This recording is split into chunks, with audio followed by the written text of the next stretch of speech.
করে সাপটা মানে আর কামড়ে ধরেছিল, আমি এক রাত করে ফেলেছি। দেখতে পাইছিস না কোন জায়গায় লোকের দরকার, আর নাই লোক এই ছেলে গাড়িটা বের কর, এই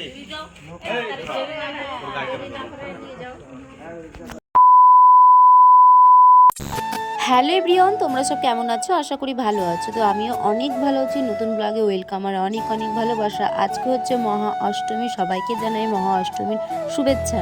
তো আমি ব্লগটা এখান থেকে স্টার্ট করছি। দেখো আমি রেডি হয়ে গেছি। তো বোনরা তো সবাই চলেই গিয়েছে, কারণ ওরা অঞ্জলি দিবে বলে তাড়াতাড়ি। আমার একটু লেট হয়ে গেছে, আমি কাজ করছিলাম এই জন্য। আর একটু আমি দেরিতেই গেলাম, কারণ আমার এবার হবে না, যেহেতু তোমাদেরকে আগের ব্লগেও তোমাদেরকে বলেছি। তো যাই হোক, বাদ দিলাম। তো আমি চলে এসেছি মন্দিরে। এই দেখো কত লোক, দেখো সব মহা অষ্টমী পুজো করবে, এই জন্য বোনরা তো অঞ্জলি দেওয়া হয়ে গেছে বললো। তো এখানে আমরা দাঁড়িয়ে একটু ভিডিও নিয়ে নিচ্ছি। তো ওরা ভাবছে যে ছবি তুলছি। তো দেখো সবাই বসে আছে, বেশ ভালোই লাগছে। আমার একটু মন খারাপ হচ্ছে, যেহেতু প্রত্যেকবারই অষ্টমী পুজো দিই, কিন্তু এবার দিতে পারলাম না। যাই হোক, বা তো কি হয়েছে, আর এক বছর দিব, এবার হলো না তো কি হয়েছে।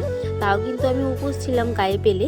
আর এদিকে দেখো অঞ্জলি টঞ্জলি দেওয়ার পরে, চাঞ্চল খাওয়ার পরে এখানটায় কিছু শরবতের আয়োজন করেছে, এই জন্য সবাইকে গুড় জল দিয়ে শরবত, আমার তো বেশ ভালোই লেগেছে। আর এদিকে আমিও নিয়ে নিচ্ছিলাম, মা দিচ্ছিল আর কি। তো সত্যি গুড়ের জলটা আমরা তো দুবার করে নিয়েছিলাম বোন আর আমি, বলছি ভালোই লাগছে, যেহেতু খালি পেটে ছিলাম না, এই জন্য জল পেট ভরে খেয়ে নিলাম। তারপরে এসে আলন্তি হয়ে গেছিলাম, তো একটু শুয়েছিলাম। শোয়ার পরে এখানটায় লুচি ভাজতে শুরু করে দিয়েছি। আর মা বেলছিল আর আমি এদিকে ভাজছিলাম ছোলার ডাল আর গরম গরম লুচি, ফুলকো লুচি। গরম গরম লুচি খেতে না বেশ ভালোই লাগে। কার কার ভালো লাগে অবশ্যই কমেন্ট করে জানাবে তোমরা। তারপরে আমার অষ্টমীটা এইভাবেই কাটছে, তোমাদেরকে সবটাই শেয়ার করবো, তোমরা কন্টিনিউ দেখতে থাকো। আর অষ্টমীতে প্রিয়জন মানে প্রিয় মানুষটা নেই তো কি হয়েছে, এইভাবেই কাটাতে হবে। পরিস্থিতি কোথায় নিয়ে গিয়ে কোথায় দাঁড় করায় সেটা কেউ কখনো বলতে পারে না, তাই না? তারপরে সন্ধেবেলায় চলে এসে দেখি এই পুচকিগুলো নাচ করছে। তারপরে আমরা রেডি হয়ে সবাই মিলে এ পাড়া ও পাড়া ঠাকুর দেখতে চলে গেলাম, মা কাকি বোনরা সবাই মিলে। তোমরা এই দেখো দেখতে পাচ্ছ, আমরা চলে এসেছি পাশের গ্রামে। এখানে ঠাকুর হয়েছে, আর এখানে দেখাচ্ছি যে এখানটায় 3টে অসুর করেছে, তোমরা দেখে নাও ভালো করে। 3টে অসুর করেছে। এই পাড়াটাতে না প্রত্যেকবারই 3টে করে অসুর করে, 4টে করে অসুর করে, ইউনিক একটা করে। সবাই যখন একটা করে অসুর করে, তাহলে ওরা একজন একটু ইউনিক করেছে যে 3টে অসুর করার জন্য। তো আমাদের ঠাকুর দেখা হয়ে যাওয়ার পরে আমরা চলে যাচ্ছি আর একটা পাড়াতে। তো আমাদের পাশের গ্রামে আর একটা ওখানটায় পুজোতে দেখো কতজন নাচ করছে, রাঁচি গানে, বেশ ভালো লাগছে। আমরা একটু দাঁড়িয়ে দেখে নিলাম, তোমরাও একটু নাচটা দেখে নাও।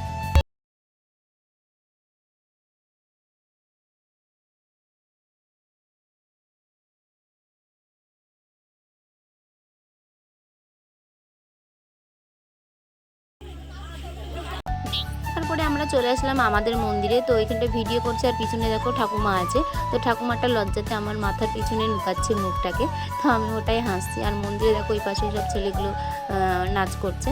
তো মন্দিরে এসে বসার পরে একটা না বিপজ্জনক ঘটনা ঘটেছে, তোমরা দেখো। সাপ দেখতে পেয়েছিস? হ্যাঁ, ছোট টুক করে সাপটা মানে আর কামড়ে ধরেছিল, আমি এক রাত করে ফেলেছি। দেখতে পাইছিস না কোন জায়গায়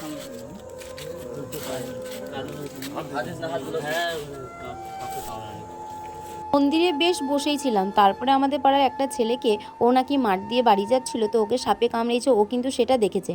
তারপরে বাড়িতে এসে বলার পরে তাড়াতাড়ি করে আমাদের এখানে মন্দিরে বিষ ঝাড়ানো হয়। এখন তো অনেকে মানে অনেকে মানে না। তো এ দেখো এখানটা ওকে বিষ মানে বাঁধন দিয়েছে আর কি।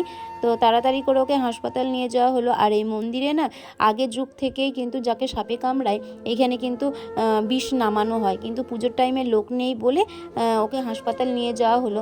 আমার মতে বলে এখন হাসপাতালে নিয়ে যাওয়া উচিত, কারণ এখন অনেকে বিশ্বাস করে বিশ্বাস করে না, এরকম একটা ব্যাপার। কিন্তু আমি বিশ্বাস করি, কারণ এই মন্দিরটা আমি ছোট থেকে দেখে আসছি যে এই রুগীগুলোকে ঝাড়ানো হয়, বিষ নামানো হয়। সত্যি এই ঠাকুরটা কিন্তু খুব জাগ্রত। তোমরা আমার আগের ব্লগে দেখেছো, কয়েকদিন আগে বিশ্বকর্মা টাইমে পুজো হয়েছিল এই যে হচ্ছে মা মনসা মন্দির। তো এখন ফাঁকা দেখতে পাচ্ছ। তো তার হাসপাতাল নিয়ে যাওয়া হলো। তো আমার অষ্টমীটা এইভাবেই কাটলো, তোমাদের সাথে সবটাই শেয়ার করলাম।